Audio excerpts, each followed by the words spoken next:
praying to the saints versus necromancy.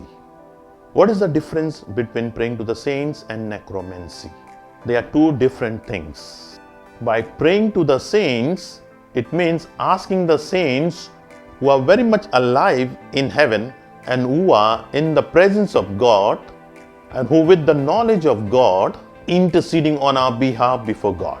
Whereas by necromancy, it means trying to communicate with or trying to contact the spirit of the dead person in order to foretell the future, as Saul did it in the Old Testament through the witch of Endor in 1 Samuel chapter 28.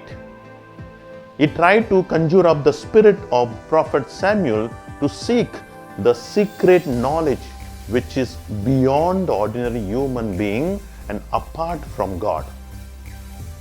In Deuteronomy chapter 18 verse 10 to 11, it says, "There shall not be found among you anyone who burns his son or his daughter as an offering. Anyone who practices divination, a soothsayer, or an augur, or a sorcerer, or a charmer, or a medium, or a wizard, or a necromancer. For whoever does these things is an abomination to the Lord." Now the scripture says, all these are abomination to the Lord. But when we read further, we get complete sense of what the passage means for these nations which you are about to dispossess. Give heed to soothsayer and to diviners, but as for you, the Lord your God has not allowed you so to do. The Lord your God will raise up for you a prophet like me from among you. From your brethren, him you shall heed. Deuteronomy chapter 18 verse 10 to 15. God does indicate that one is not to go to the wizard and the necromancer and the diviner and the sorcerer for purpose of gaining information or to receive your knowledge, but go to the prophet of God whom God will give you. The problem arises with the attempt to apply the term necromancy indiscriminately to mean all manner of communication with those who have died. This is an improper usage of the term. When Catholics pray to the saints, we do not conjure up spirit in order to acquire secret knowledge, nor are we trying to solicit some secret knowledge beyond ordinary human experience apart from God. We are praying to God not apart from God but through saints.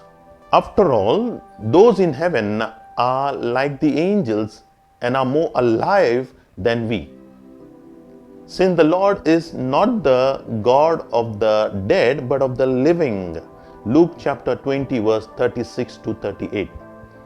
On earth, if God can bless the disciples with the gifts of healing, miracles and prophecy, etc., why can't He bless Mother Mary, Saint Peter, Saint Paul and others who are in heaven with the gift of hearing our prayers? God will be more happy than getting offended by our praying to the saints. In fact, the Catholic Church is in complete agreement with the Bible when it condemns consulting medium and wizards. The Catechism of the Catholic Church condemns necromancy and this attempt to gain secret knowledge apart from God beyond ordinary human experience.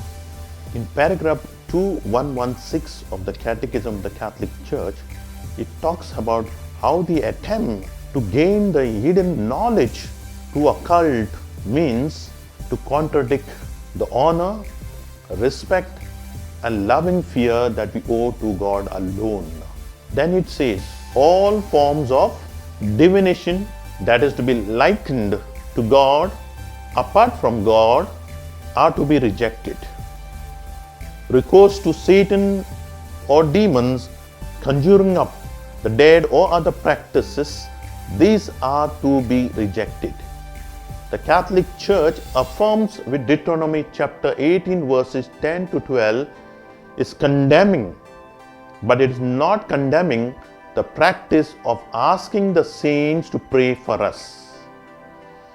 If God totally prohibits communicating with the dead, then we run into a serious problem. Jesus and David would clearly be guilty of sin of necromancy. In Luke chapter 9 verses 29 to 31, we see Jesus communicating with Moses and Elijah who are dead. And David in Psalm 103 verses 20 and 21 communicating with the angels who are spirits. There is no contradiction here as long as one makes the distinction between going to the medium or wizards or conjuring up the spirit of the dead and communicating as Jesus did with those we believe died in friendship with God and are very much alive in heaven. We see here Jesus is the one who initiated the communication with Moses and Elijah who are in heaven. Jesus is fully God and fully man. As being fully man, he sets us an example for all of us to imitate him. New Testament presents some other examples of believers on earth who initiate communication with saints and angels in heaven. In Hebrews chapter 11 and 12, we have the inspired author who encourages a persecuted church to consider that they are surrounded by so great a cloud of witnesses and that they must run the race of faith set before them.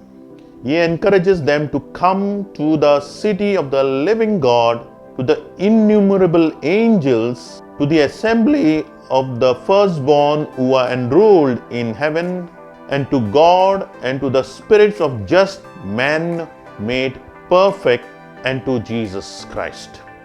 Who are these spirits of just men made perfect? They are the saints in heaven. And so the fellowship of the saints, we have the aid and encouragement of the whole family of God, and we approach them all by the way of prayers. Secondly, the book of Revelation gives us an even better description of this communication between heaven and earth. In Revelation chapter 5 verses 8 to 14, we have 24 elders. And in Revelation chapter 8 verse 5, we have angels offering the prayers from the believers living on earth, symbolized by incense filtering upward from the earth to heaven. Obviously, these prayers are initiated by the believers on earth. Definitely, this is not necromancy. Absolutely not. And so, praying to saints is the will of God, and it is in perfect harmony with Scripture. Where else? Necromancy is against the first commandment of God, and it is against the Scripture.